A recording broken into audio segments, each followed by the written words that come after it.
In today's video, I will show you how to swap Toncoin or TON to USDT on Tonkeeper Wallet. So it's a very simple and easy thing to do. First, launch your Tonkeeper Wallet and then you just have to simply log in into it if you haven't already. Now here on the home page, you will be able to see the fourth option of swap. So tap on swap and you will be landed on the swap page. Now here, before making the swap, you just have to make sure that you tap on this filter icon, and now in this slippage by default it will be on the 0.5%, and I would recommend you to go with it. If you have the knowledge of the slippage, then you can even tap on this toggle button in order to allow the trades with the custom price impact limit. But if you are a beginner, then I would recommend you to do not do anything over here.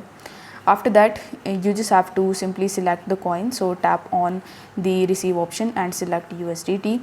Now after selecting USDT, you just have to simply enter the amount of TON that you have in your Tonkeeper wallet, and it will show you the equivalent amount of USDT that you are going to get.